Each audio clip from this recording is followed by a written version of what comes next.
Bismillahirrahmanirrahim. My dear students, Assalamu alaikum wa rahmatullahi wa barakatuh. I am Dr. Mateen, Department of Physics, Islamic College, Peshawar.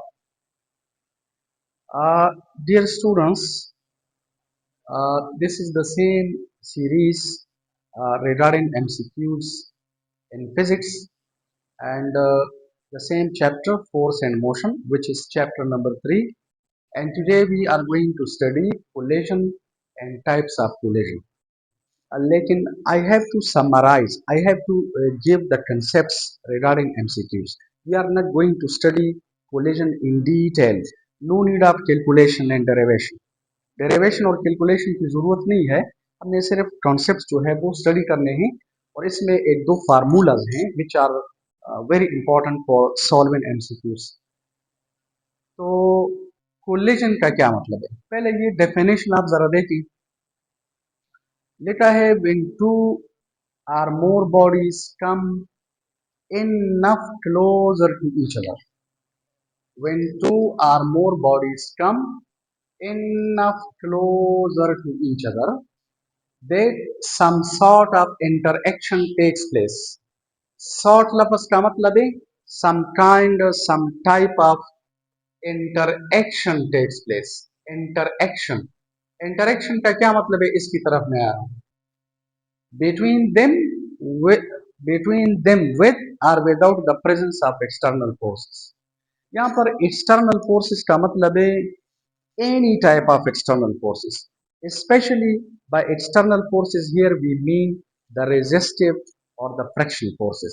अगर frictional forces bodies और surfaces या जमीन के surfaces के दरमियान है या नहीं है, दोनों cases में we say collision takes place. When two or more bodies come enough closer to each other. जब दो बॉडीज एक दूसरे के नजदीक आ जाती है, इतनी ज्यादा नजदीक आ जाती है कि some sort of interaction takes place between them. तो ऐसे फिनोमेना को, ऐसे प्रोसेस को, ऐसे चल को कोलिजन कहते हैं. किस तरह इंटरेक्शन लफ्ज का क्या मतलब है? तो लेट अस सी. देखें, हमारे पास सपोज ये एक बॉडी है, इसका मेस है m1 और दिस इज अनदर बॉडी, इसका मेस है m2. अगर ये बॉडी सपोज वेलोसिटी u1 से जा रही है और ये बॉडी वेलोसिटी u2 से जा रही है. u1 का मतलब है इनिशियल वेलोसिटी ऑफ बॉडी 1 और u2 का मतलब है initial velocity of body 2. Suppose अगर हमारे पास u1 is greater than u2, अगर u1 u2 से ज्यादा है तो आपको पता है बॉडी 1 और बॉडी 2 के दरमियान ये गैप आहिस्ता आहिस्ता कम कम कम कम कम कम and they come closer to each other. ये दोनों एक दूसरे के नजदीक आ जाती है, नजदीक आ जाती है, इतनी नजदीक आ जाती है कि some sort of interaction takes place. अब इंटरेक्शन लफ्ज का क्या मतलब है? ये मतलब है, देखें, ये है m1 सपोज और ये है m2. जब ये दोनों एक दूसरे के नजदीक आ जाती है एंड दे कोलाइड, तो व्हाट हैपेंस?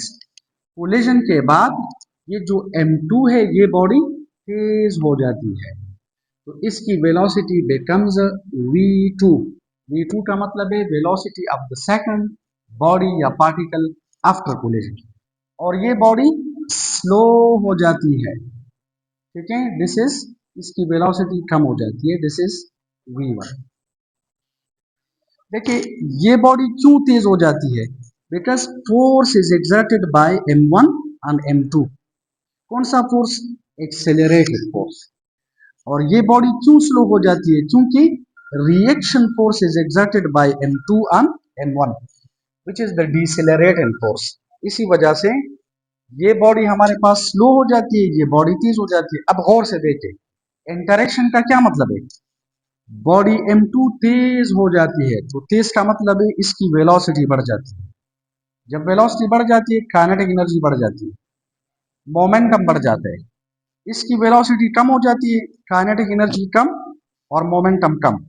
यानी बॉडी टू की वेलोसिटी ज्यादा, काइनेटिक एनर्जी ज्यादा, मोमेंटम ज्यादा, और बॉडी वन की वेलोसिटी कम, काइनेटिक एनर्जी कम, मोमेंटम कम।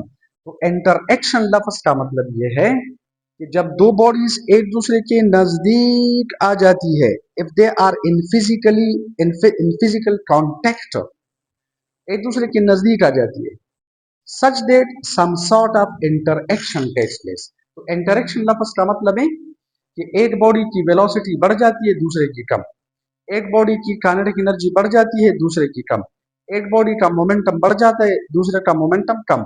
तो इस change in velocity, change in kinetic energy और चेंज इन मोमेंटम को इंटरएक्शन कहते हैं। और ये इंटरएक्शन, ये चेंजेस तब पॉसिबल है when bodies collide with each other. तो ऐसे प्रोसेस को, ऐसे फिनोमेना को कोलिजन कहते हैं। अब दोबारा देखिए, when two or more bodies come enough closer to each other, एक दूसरे के नजदीक आ जाती है, that sort means some kind of, some type of interaction takes place between them with or without the presence of external forces। तो ऐसे phenomena को, ऐसे प्रोसेस को कोलिजन कहते हैं। तो याद रखिए, इंटरएक्शन लफ्ज का मतलब है change in velocity, change in kinetic energy और चेंज इन मोमेंटम। अब समझने की कोशिश करें, ये चेंजेस तब आ जाती है व्हेन बॉडीज कोलाइड। तो ऐसे प्रोसेस को, ऐसे छल को कोलिजन कहते हैं। अंडरस्टैंड? नाउ कोलिजन के दो टाइप्स हैं। अच्छा, एक बात आप याद रखें कि कोलिजन के लिए, बास कोलिजन के लिए फिजिकल कांटेक्ट का होना जरूरी नहीं है, फिजिकल टच जरूरी नहीं है। कभी कभार इस तरह होते, देखें, हमारे पास सपोज अगर ये एक पॉजिटिव चार्ज है, मसलन दिस इज न्यूक्लियस, और ये हमारे पास प्रोटॉन है, प्रोटॉन पर भी पॉजिटिव चार्ज है। अगर आप इस प्रोटॉन को इसके ऊपर बम्बार्ड करें, तो देखिए ये पॉजिटिवली चार्ज न्यूक्लियस है and this is proton, they repel each other. तो रेपल्जन की वजह से, देखिए रेपल्जन की वजह से इसकी वेलोसिटी का मैग्नीट्यूड भी कम हो जाएगा, डायरेक्शन भी चेंज हो जाएगा। अच्छा, अगर डायरेक्शन वेलोसिटी का चेंज हो जाते हैं तो मोमेंटम का भी चेंज हो जाएगा, और वेलोसिटी का अगर मैग्नीट्यूड कम हो जाते हैं तो काइनेटिक एनर्जी भी कम हो जाती है। तो देखिए फिर भी a type of interaction is there. तो याद रखिए, कोलिजन के लिए ये जरूरी नहीं है कि दो बॉडीज आपस में फिजिकली इन टच हो। कभी कभार चार्जेस जो हैं आपस में इंटरेक्शन करते हैं and this is also a type of collision. तो on the basis of conservation of kinetic energy and linear momentum, collision को हम दो टाइप्स में डिवाइड करते हैं। याद रखिए, एक को हम कहते हैं elastic collision, elastic collision. Elastic collision का मतलब है it is a type of collision in which linear momentum and kinetic energy both are conserved. अगर कोलिजन से पहले टोटल लीनियर मोमेंटम और कोलिजन के बाद टोटल लीनियर मोमेंटम सेम है तो मोमेंटम इज कंजर्व्ड, और अगर काइनेटिक एनर्जी भी सेम है तो काइनेटिक एनर्जी इज कंजर्व्ड। तो इलास्टिक कोलिजन का मतलब है it is a type of collision in which linear momentum and kinetic energy both are conserved, यानी प्रोसेस से पहले और प्रोसेस के बाद टोटल लीनियर मोमेंटम और total kinetic energy remain constant.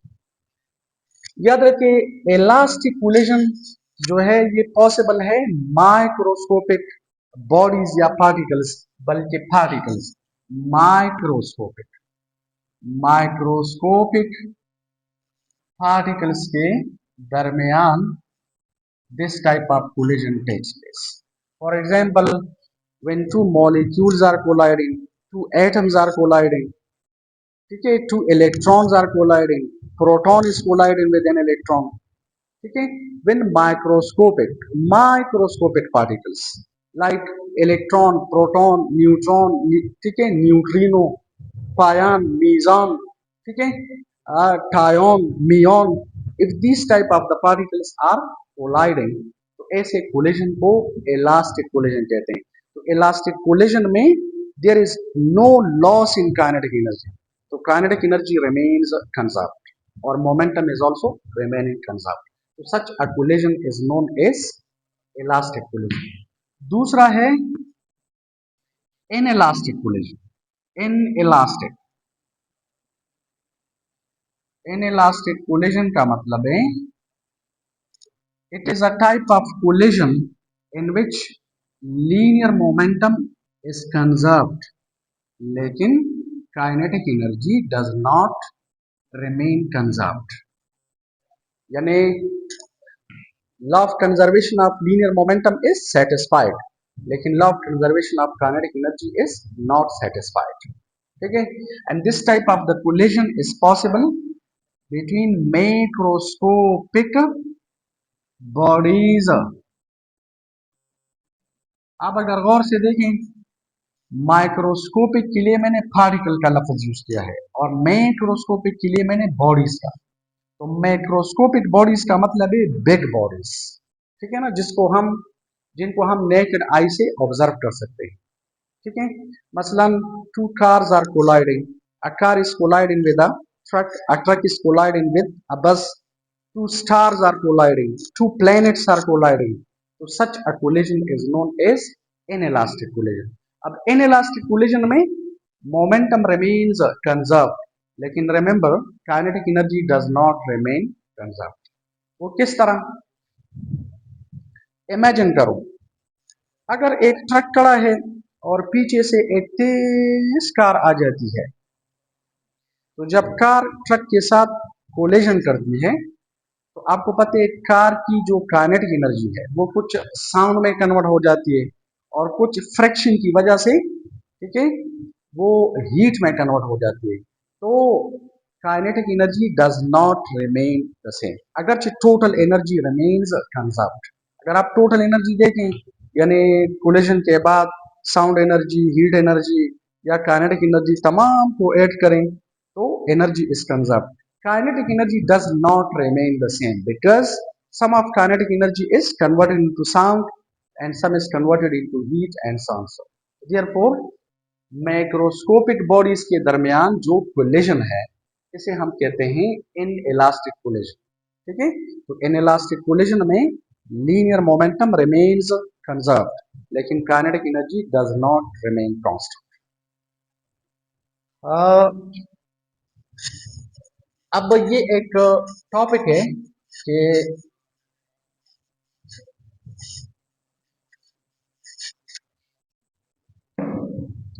ये है कि elastic collision in one dimension, या इसे कहते हैं one dimensional elastic collision in one dimension. ठीक है, इन वन डायमेंशन। याद रखिए वन डायमेंशन का मतलब है हेड ऑन कोलिजन। देखें वन डायमेंशन का ये मतलब है, सपोज हमारे पास अगर ये एक बॉडी है, इसका मेस है m2 और ये बॉडी स्लो जा रही है, इसकी वेलोसिटी है u2 और this is another body whose mass is m1 और इसकी वेलोसिटी है u1। अगर u1 u2 से ज्यादा है तो अभी हमने पढ़ा कि इन दोनों बॉडीज के दरमियान जो गैप है ये आहिस्ता आहिस्ता कम हो जाते हैं and ultimately the two bodies collide या स्ट्राइक विद ईच अदर। तो जब ये दोनों बॉडीज आपस में कोलिजन करती है और कोलिजन के बाद भी अगर ये दोनों बॉडीज सेम डायरेक्शन में जा रही है, मसलन इसकी वेलोसिटी बढ़ जाती है v2 और बॉडी 1 की वेलोसिटी कम हो जाती है, दिस इज v1, तो ऐसे कोलिजन को we call head on collision या वन डायमेंशनल कोलिजन। मसलन ये दोनों बॉडीज अलोंग एक्स एक्सिस जा रही है और कोलिजन के बाद भी अलोंग एक्स एक्सिस जारी है, तो such a collision is known as head on collision, या this is called one dimensional collision. लेकिन अगर इस तरह नहीं है, मसलन देखिए इस तरह है, सपोज ये अगर एक बॉडी है whose mass is m2 और दिस इज अनदर बॉडी। आप लोगों ने अगर कैरम बोर्ड खेला हो, मसलन ये एक कैरम डिस्क है and this is a striker, तो कभी कभार इसको आप जब इस के ऊपर स्ट्राइक करते हैं तो ये साइड वाइज कोलिजन करते हैं, साइड वाइज। तो देखिए साइड वाइज कोलिजन में क्या होगा, आपने देखा होगा कि ये जो कैरम डिस्क है it goes in this direction, और ये जो स्ट्राइकर है it goes in this direction. तो देखिए कोलिजन के बाद their lines of action don't remain the same, बल्कि there is a particular angle between them. Such a collision is known as oblique collision, इसे हम कहते हैं ऑब्लीक कोलिजन। लेकिन कोलिजन से पहले और कोलिजन के बाद अगर दोनों बॉडीज सेम डायरेक्शन में जा रही हैं तो याद रखिए ऐसे कोलिजन को we call one dimensional collision या हेड ऑन कोलिजन। ठीक है, so we are interested in one dimensional collision according to your textbook. तो कोलिजन से पहले हमें पता है कि इस बॉडी की ये वेलोसिटी है और इस बॉडी की ये वेलोसिटी है, लेकिन कोलिजन के बाद हमें पता नहीं है। तो we are basically interested in this velocity and this velocity. तो देखें ये वेलोसिटीज हम इस तरह लिखते हैं, v1, v1 का मतलब है velocity of the first particle after collision. तो ये हम लिखेंगे m1 minus m2 divided by m1 plus m2 और this is multiplied by u1 plus this is 2m2 divided by m1 plus m2 and multiplied by u2। v1 का मतलब है velocity of the first particle after collision. तो याद रखिए इस फार्मूले के याद करने का तरीका ये है, देखो ये है v1, तो v1 का मतलब है 1 से स्टार्ट ले लो, m1 माइनस m2 और डिनोमिनेटर आप देखिए यहाँ पर और यहाँ पर सेम है, ये तो आप आसानी से याद कर सकते हैं। डिनोमिनेटर में यहाँ पर भी m1 प्लस m2 है, यहाँ पर भी m1 प्लस m2 है, इट डजंट मैटर। लेकिन अगर इधर 1 है तो 1 से स्टार्ट ले लो, m1 माइनस m2, ठीक है, और 1 है u1, 1 के बाद क्या आते हैं 2, तो 2, और देखिए इधर आपने m1 लिखा है तो m2, denominator is the same, इधर आपने u1 लिखा है तो u2। और अगर आप v2 लिखना चाहते हैं, आप सिर्फ ये एक फार्मूला याद करें, अगर आप लोग v2 लिखना चाहते हैं तो v2 हम इस तरह लिखेंगे, देखें जहां पर m1 है इसे m2 करो, m2 को m1 करो, u1 की जगह u2 लिखो और u2 की जगह u1 लिखो। तो ये मैं इस तरह लिखूंगा, देखें m1 की जगह m2 माइनस m2 की जगह m1 और डिनोमिनेटर तो सेम है, इसे ना छेड़ो, तो आई राइट लाइक दिस, ये है u1 तो इसे u2 करो और दिस इज 2, ये m2 है इसे m1 करो और देखिए this is m1 plus m2 और याद रखिए this is u1। So this is the velocity of the first particle after collision, this is velocity of the second particle after collision. तो याद रखिए ये दो फार्मूलास खुद एमसीक्यूज हैं। मसलन आ जाता है कि to bodies of masses m1 and m2 moving with velocities v1 and v2 colliding each with each other elastically in one dimension, the velocities of the two bodies after collision will be। अब मसलन v1 option A में ये लिखा है, option B में ये लिखा है, ऑप्शन सी में कुछ और लिखा है, ऑप्शन डी में लिखा है बोथ ए एंड बी, तो बोथ ए एंड बी। लेकिन याद रखें these two formulas are very very important, क्योंकि हमारा मकसद था कि फिजिक्स के जो एमसीक्यूज हैं इनके लिए सबसे इंपॉर्टेंट चीज क्या है, formula. You will have to remember these two formulas and we will apply these two formulas in MCQs। सही है। These two formulas will be used in MCQs. Now MCQs की तरफ आ रहे हैं.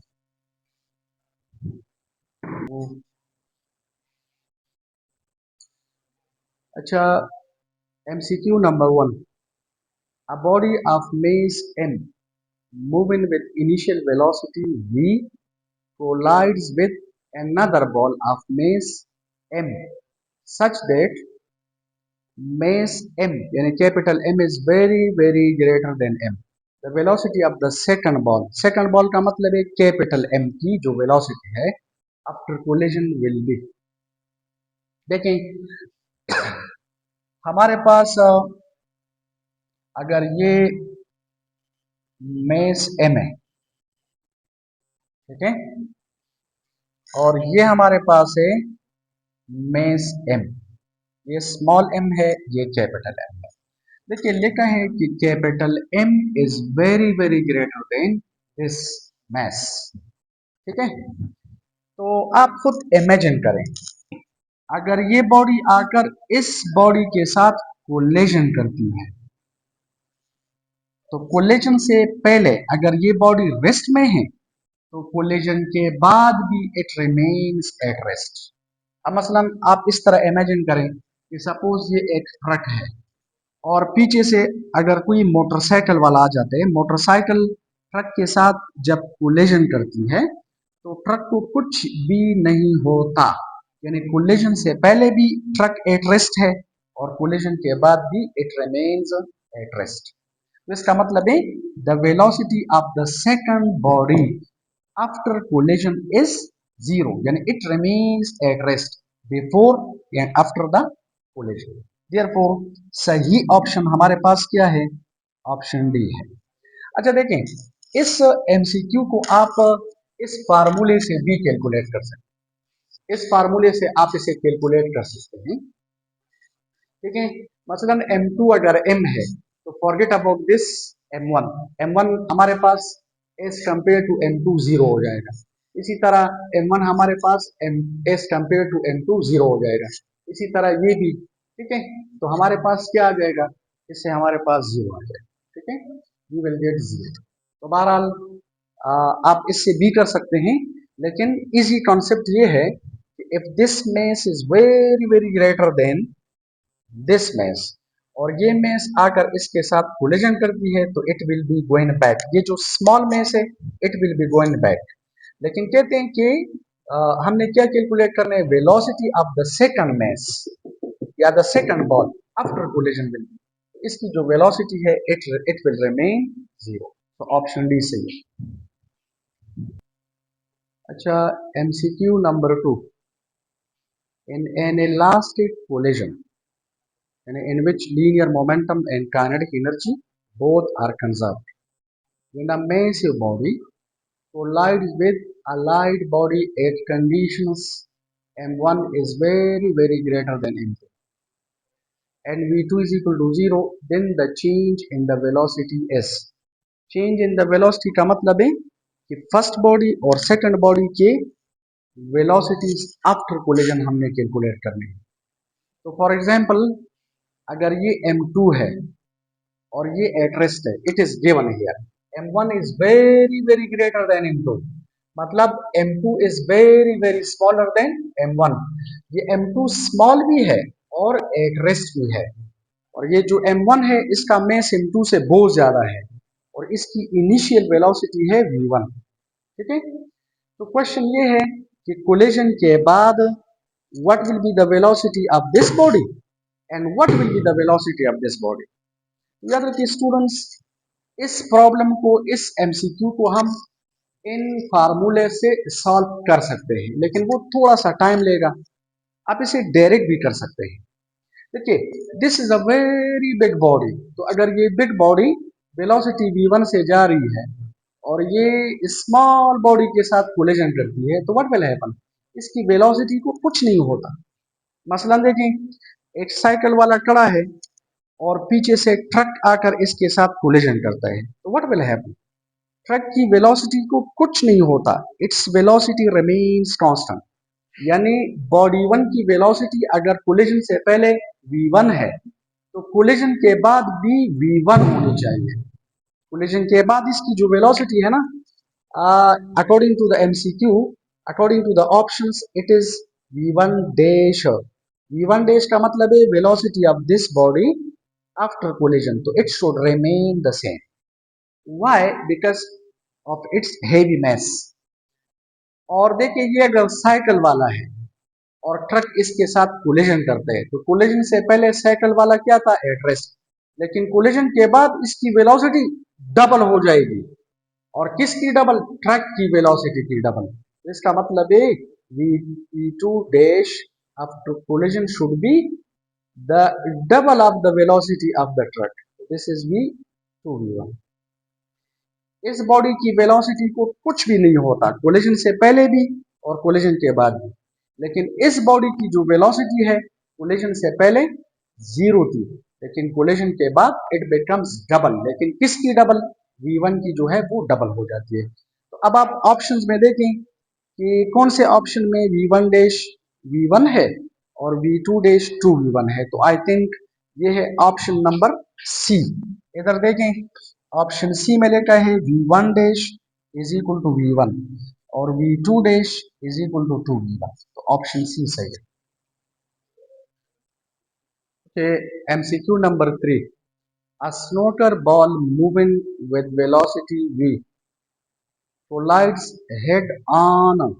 Head on का मतलब है the collision is one dimensional with another snooker ball of the same mass. ये given है कि दोनों snooker balls की masses are the same. The collision is elastic. The velocity of the second snooker ball is. याद रखिए, ऐसे MCQ के लिए मैं आपको एक आसान बेसिक प्रिंसिपल बता रहा हूँ। Whenever two equal masses collide, तो they will interchange their velocity. Whenever two equal masses, ऐसी bodies if they have got the same masses and they collide, तो they will interchange their velocities. Interchange their velocity का मतलब है कि first body की जो velocity है वो सेकंड की हो जाएगी और सेकंड बॉडी की जो वेलोसिटी है वो फर्स्ट की हो जाती है। अब स्नूकर बॉल्स की मेसेस आर द सेम, तो बेसिक प्रिंसिपल ये है कि they will interchange their velocities. ठीक है। अब किस तरह? आप ये फार्मूला भी यूज कर सकते हैं। ठीक है, स्पेशली ये वाला सेकंड बॉल की है तो v2 आप यूज कर सकते हैं। क्लियर? ये फार्मूला भी यूज कर सकते हैं। लेकिन देखो, हमारे पास अगर ये एक स्नूकर बॉल है m और सपोज इसकी वेलोसिटी है u1 initial velocity which according to the MCQ this is v, और this is another snooker ball और इसकी जो वेलोसिटी है u2 this is 0 because this is at rest according to the question। अब देखें अगर ये स्नूकर बॉल आकर इस स्नूकर बॉल के साथ कोलिजन करता है, तो ये बॉल इसकी जगह रुक जाएगी और ये बॉल इसकी वेलोसिटी से मूव करेगा। अगर ये दोनों आपस में कोलिजन करती है because their masses are the same, तो याद रखिए when masses are the same, तो ये जो बॉडी है इसकी जो वेलोसिटी है सपोज v2, तो इट विल बिकम 0 और इसकी जो वेलोसिटी है, ठीक है, इसकी जो वेलोसिटी है सॉरी दिस इज v1 और इसकी जो वेलोसिटी v2 है, this will be the velocity of the first snooker ball यानी है। तो क्वेश्चन ये है कि the velocity of the second snooker ball यानी जो रेस्ट में है, इसकी वेलोसिटी कितनी हो जाएगी? v2 is equal to v। आप लोग अगर ये फार्मूला यूज करें, लुक एट ये वाला फार्मूला मैं यूज कर रहा हूं, तो v2 is equal to masses are the same, तो I'll write m minus m divided by m plus m और u2 का मतलब है velocity of the second snooker ball before collision which is 0, तो I'll write here 0 और plus this m1 is m और नीचे जो m plus m है this is m plus m और देखें u1 जो है वो v के बराबर है according to the question. So I can write v2 is equal to, देखिए ये तो जीरो हो जाएगा क्योंकि m minus m is zero और जीरो से मल्टीप्लाई भी करे तो दिस इज, ये हो जाएगा 2m, डिनोमिनेटर में है m plus m which is 2m, और आप देखिए दिस इज ये 2m के साथ कैंसिल करो तो I write 0 plus v, so v2 is equal to v। तो आप देखिए whenever two equal masses collide they will interchange their velocities। मसलन फर्स्ट स्नूकर बॉल की वेलोसिटी कोलिजन से पहले v थी, अब सेकंड स्नूकर बॉल की वेलोसिटी कोलिजन के बाद v है, so they interchanged their velocity। you can also apply that formula, लेकिन अगर आप फार्मूला अप्लाई भी ना करें तो जनरल ट्रिक ये है, because we are going to study tips and tricks, तो ट्रिक, जनरल ट्रिक या टिप ये है कि whenever two equal masses collide they will interchange their velocities। कौन सा सही है? बी। अच्छा, एमसीक्यू नंबर 4 लिखा है a heavy body moving with 10 meter per second, यानी with 10 meter per second velocity, this is initial velocity of the heavy body, collides elastically with a very light body at rest। light body rest में है, ठीक है। इसी तरह का एक MCQ हमने पहले पढ़ा। After collision the light body moves with a velocity of, देखिए इट्स वेरी सिंपल। फिर वो साइकिल वाला और ट्रक वाला एग्जांपल याद करें। मसलन देखें, ये हमारे पास है साइकिल, ठीक है, और दिस इज m2, और ये है ट्रक और इसका मेस है m1। This is a heavy body, this is a light body. इस बॉडी की यानी इस ट्रक की जो इनिशियल वेलोसिटी है दिस इज 10 मीटर पर सेकंड, और इसकी जो इनिशियल वेलोसिटी है according to the question it is at rest, u2 is equal to 0। तो आपको पता है अगर ये ट्रक आकर इस साइकिल के साथ कोलिजन करता है व्हाट विल हैपन, ट्रक की वेलोसिटी रिमेन्स कांस्टेंट और साइकिल की जो वेलोसिटी है वो ट्रक के वेलोसिटी की डबल हो जाएगी, यानी इसकी जो वेलोसिटी है after collision this will become 2u1। तो देखें v2 is equal to 2 and this is 10 metre पर second, okay, u1 is 10 meter per second, therefore the velocity of the light body after collision will be 20 meter per second। याद रखें you can also solve this MCQ by using this formula, ठीक है। मतलब आप इस तरह लिख सकते हैं m2 is very very greater than m1, तो forget about m1, यहाँ पर forget about m1, तो आप इसे सॉल्व कर सकते हैं, लेकिन बहरहाल वो ज्यादा टाइम लगेगा। This is very very easy and in short time you can do. याद रखिए सही ऑप्शन है ऑप्शन सी, यानी जब हैवी बॉडी किसी लाइट बॉडी के साथ, अगर ये लाइट बॉडी एट रेस्ट है और ये इसके साथ कोलिजन करे तो इसकी वेलोसिटी को, ट्रक की वेलोसिटी को कुछ नहीं होता, लेकिन इस लाइट बॉडी की वेलोसिटी जो है वो ट्रक की वेलोसिटी के डबल के बराबर हो जाती है। तो ट्रक की वेलोसिटी कितनी थी? 10 मीटर पर सेकंड, हेवी बॉडी की वेलोसिटी 10 मीटर, तो लाइट की वेलोसिटी डबल हो जाएगी 20 मीटर पर second. No need of solution. अच्छा माय डियर स्टूडेंट्स, इस एमसीक्यू को अगर हम इस तरह करें, ठीक है, थोड़ा सा केयरफुली देखें और इसे टाइम दे दें, क्योंकि टाइम आप दे दें तो वो तबलीग वाले कहते हैं ना कि आप टाइम लगाएंगे तो चीज जो है वो कीमती हो जाती है, तो आप टाइम दे दें। अगर ये इस तरह है, मसलन ये बिग बॉडी इधर है, ठीक है, और ये एट रेस्ट है, और ये स्मॉल बॉडी, ठीक है, मसलन ये स्मॉल बॉडी 10 मीटर पर सेकंड वेलोसिटी से आ रही है, तो जब ये स्मॉल बॉडी इस बिग बॉडी के साथ कोलिजन करे तो बिग बॉडी को कुछ भी नहीं होता, यानी कोलिजन से पहले इसकी वेलोसिटी जीरो है तो कोलिजन के बाद भी जीरो है। तो एक एमसीक्यू तो ये हुआ लेकिन ये जो स्मॉल बॉडी है जब बिग बॉडी के साथ कोलिजन करे तो कोलिजन के बाद ये with the same velocity it is coming back. मसलन कोलिजन से पहले अगर ये 10 मीटर पर सेकंड तो कोलिजन के बाद इट शुड बिकम -10 मीटर पर second. Velocity does not change in magnitude. This negative sign shows that the direction is reversed. Okay.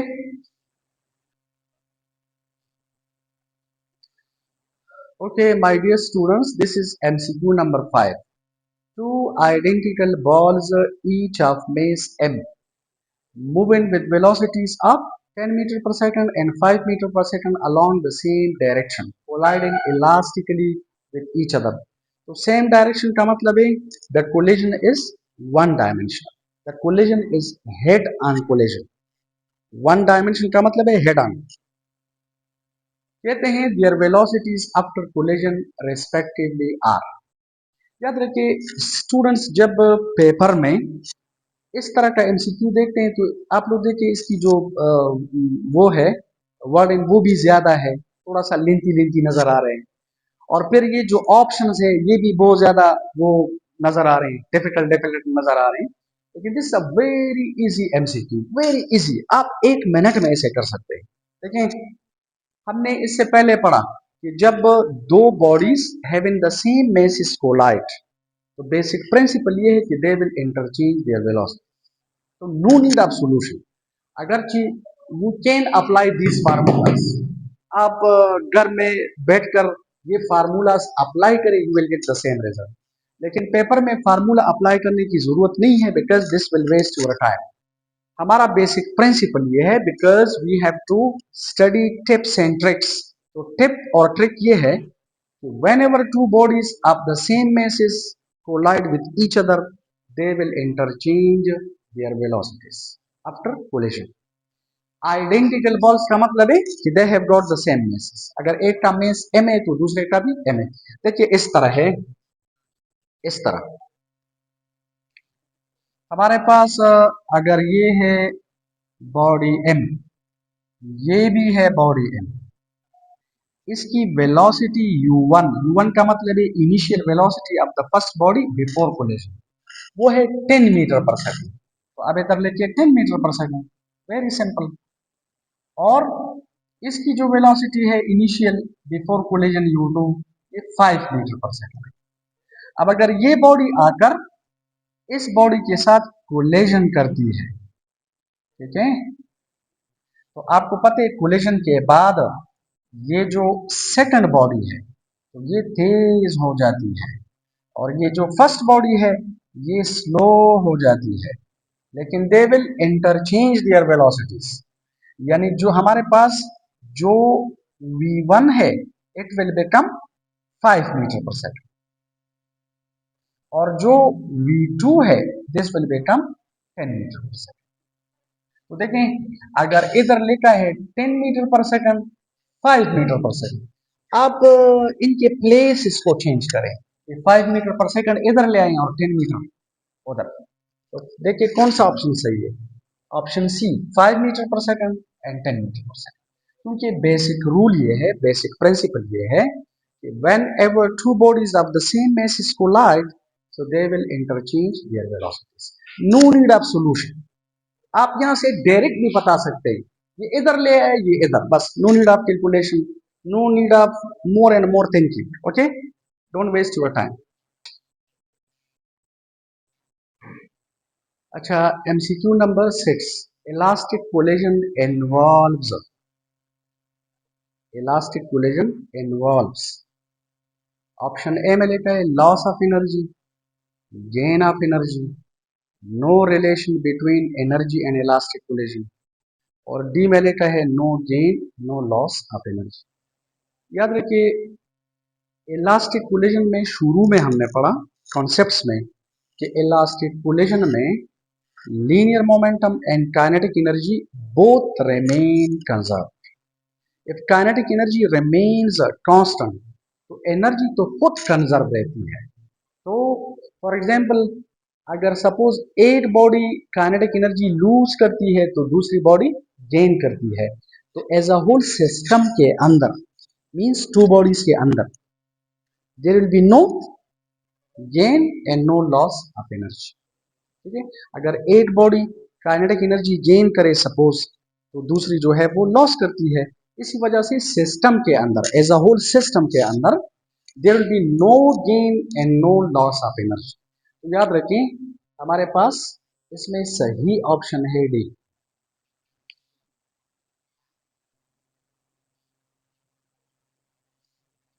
Okay, MCQ number 7 कहते हैं law of conservation of momentum holds for collisions in. Law of conservation of momentum holds, यानी law of conservation of momentum is valid, it is satisfied. ठीक है, for collisions.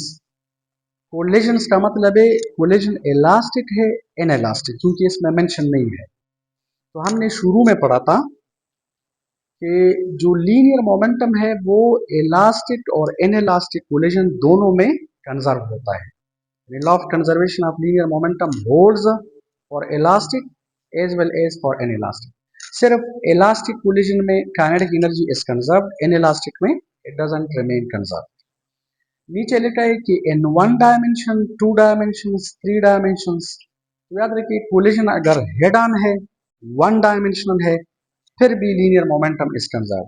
अगर 2 dimension है फिर भी linear momentum is conserve, 3 dimension है फिर भी linear momentum is conserve. Okay, तो in these 3 types of collisions, means 1 dimensional, 2 dimensional and 3 dimensional collisions में the momentum is always conserved. तो इसका सही ऑप्शन है all of them.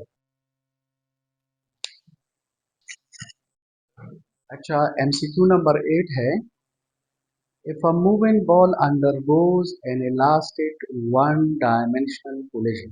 Elastic one-dimensional collision means head-on collision with a stationary ball of equal mass, then which of the following statements is true?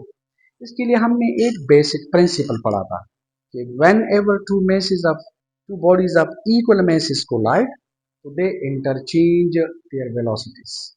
Velocities are interchange, हमने बार बार पढ़ा इससे पहले, velocities are interchange. तो याद रखिए ये ऑप्शन तो सही है, लेकिन आपको पता है कि kinetic energy is half m v square. अगर वेलोसिटी इंटरचेंज हो जाती है, यानी फर्स्ट बॉडी की वेलोसिटी सेकंड की हो जाती है, सेकंड की फर्स्ट की, तो what will happen? Kinetic energy is also interchanged because kinetic energy does depend on velocity. Or what about the momentum? Momentum also depends upon velocity.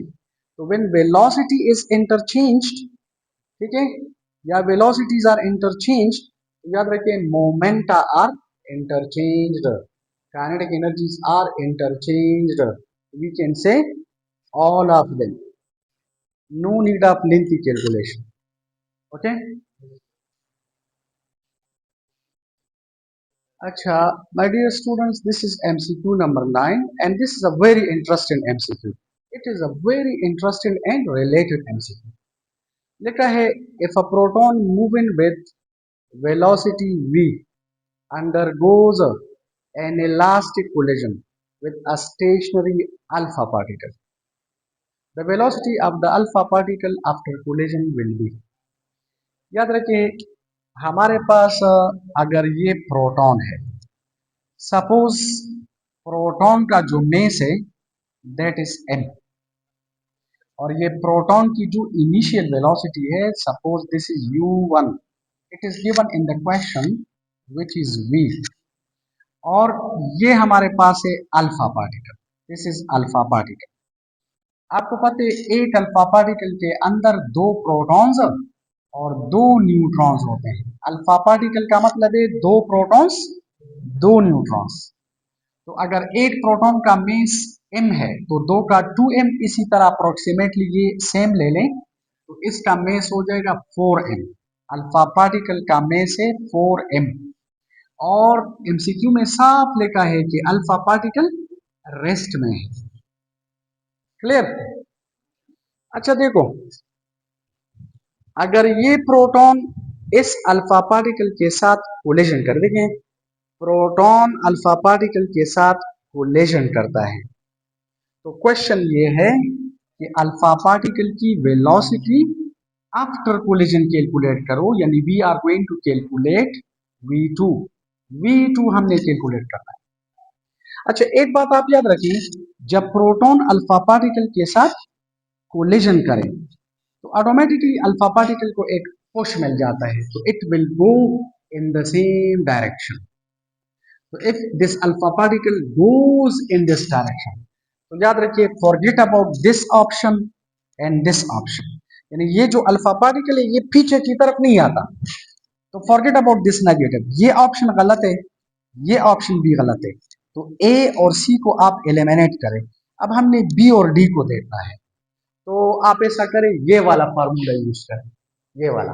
देखिए, अगर आप ये वाला फार्मूला यूज करें तो it become so simple. V2 बराबर है M2 is alpha particle, तो अल्फा पार्टिकल का में से 4m, प्रोटॉन का में से m, और प्रोटॉन का में से m, अल्फा पार्टिकल का है 4m, और U2 अल्फा पार्टिकल रेस्ट में है, तो 0, और plus this is 2, m1 proton है m, m1 प्रोटॉन है m, m2 अल्फा पार्टिकल है 4m, और देखिए u1 is the velocity of proton which is v। इधर आप देखिए ये 0 है, तो 0 multiplied by anything is 0, so forget about this, and v2 आ जाएगा 0 प्लस दिस इज 2m, और this is m plus 4m, this will be 5m, okay, and here I'll write v। ये mess के साथ कैंसिल, तो I'll write 0 plus 2v divided by 5, so in other words v2 is equal to 2v divided by 5। ठीक है, कौन सा option सही है? ऑप्शन बी सही है, 2v by 5, because this is 5v by 2, तो ऑप्शन बी सही है। अच्छा, MCQ number 10, a body of mass 1 kg moving with velocity 3 meter per second collides with a stationary ball of mass 5 kg, यानी 5 kg की जो velocity है u2 before collision, that is 0। Assuming elastic collision, the velocity of the bigger ball, velocity of the bigger ball का मतलब है 5 kg body की velocity collision के बाद कितनी है। ठीक है, तो देखो हम इस तरह लिख सकते हैं, look at, हमारे पास है ये फॉर एग्जाम्पल 1 kg बॉडी है, यानी दिस इज m1, और ये बॉडी इनिशियल वेलोसिटी u1 से जा रही है, और ये वेलोसिटी है 3 मीटर पर सेकंड, और this is a bigger body whose mass is 5 kg, यानी ये हमारे पास है m2 और ये हमारे पास है m1, इज इट, और ये स्टेशनरी है, तो u2 before collision is 0। Question ये है कि अगर ये बॉल आकर इस बॉल के साथ कोलिजन करता है, ठीक है, तो आप कोलिजन के बाद इस बिगर बॉल, मतलब अगर ये कोलिजन करे दोनों, तो we have to calculate the velocity of the 5 kg ball after collision, तो इसकी वेलोसिटी को हम v2 से रिप्रेजेंट करते हैं, यानी we are interested in v2। याद रखिए, ये बॉल अगर इसके साथ कोलिजन करे तो इसको थोड़ा सा पुश मिल जाएगा ना, तो ये 5 kg बॉल कभी भी ऑपोजिट डायरेक्शन में नहीं आ सकता। तो याद रखिए फॉरगेट अबाउट सी, ये जो ऑप्शन सी है ये गलत है, because this has got a negative sign and the bigger body can never be reflected back, it can never come back in opposite direction, so forget about C. C आप eliminate करें, हमने A B और D को check करना है। तो again I'll apply this formula, this formula जिंदाबाद। देखें, V2 is equal to what is M2, 5 kg, M1 is 1 kg, M1 is 1 kg, M2 is 5, लेकिन प्रॉब्लम ये है कि U2 0 है, तो इधर जीरो पुट करो और देखें ये तो सारा zero plus two m1 is 1 kg, m1 is 1 kg, m2 is 5 kg और जो u1 है दिस इज 3 मीटर पर सेकंड। तो ये आ जाएगा v2 is equal to 0 plus this will be 2 divided by 6 multiplied by 3। तो इससे आ जाएगा v2 is equal to 3 2s are 6 और नीचे डिनोमिनेटर में भी 6 है तो 6 इसके साथ कैंसिल करें तो यू आर गेटिंग 1 मीटर पर सेकंड। ठीक है, so the velocity of the bigger ball after collision is 1 metre पर second according to that particular formula. तो ऑप्शन ए सही है। तो माय डियर स्टूडेंट्स, कोलिजन से रिलेटेड देखिए इस वीडियो में पहले भी डिफाइंड कोलिजन, फिर types of collision, elastic collision, inelastic collision, और फिर ये दो फार्मूलाज हमने लेके और फिर इससे related we solve how many MCQs 10 MCQ. तो मेरे ख्याल में ये 10 एमसीक्यूज काफ़ी है। आई थिंक अगर आप ये वीडियो सही देखें और इन एमसीक्यूज पर प्रैक्टिस करें तो कोलिजन से रिलेटेड जिस तरह का भी एमसीक्यू आ जाए तो आई एश्योर यू कि इंशाल्लाह you be able to do this. ठीक है, लेकिन एक बात आप याद रखिए, आपने आधा आधा घंटा स्टडी नहीं करना है या एक एक दो दो घंटे। याद रखिए कम से कम आप 10 12 12 घंटे स्टडी करेंगे तो you will get through your exam, otherwise ना। ठीक है, और वो भी कोशिश करें कि आप चेयर पर बैठे और सामने टेबल हो और बैठ कर स्टडी करें। लेट करना, आप लेट कर स्टडी करते हैं तो बस 2-3 मिनट के बाद बुक इधर होती है और आप सो जाते हैं। ठीक है ना, तो इस तरह ना करें, कम से कम 12 10 घंटे आप कंटिन्यूअसली स्टडी करें, या इन अदर वर्ड्स 24 आवर्स में आपने कम से कम 12 घंटे या 10 घंटे जो है वो स्टडी करनी है, तब you will become a doctor. Otherwise doctor बजूट से खुदा सार वो इंसान होना। तो try to understand. Okay, so इंशाल्लाह नेक्स्ट लेक्चर में, नेक्स्ट वीडियो में we will explain projectile. Projectile is very very important. Projectile को हम थोड़ा सा डिटेल में पढ़ेंगे, उससे रिलेटेड ज्यादा ट्रिक्स और टिप्स पढ़ेंगे और इंशाल्लाह we will then do MCQs. Okay, thank you very much.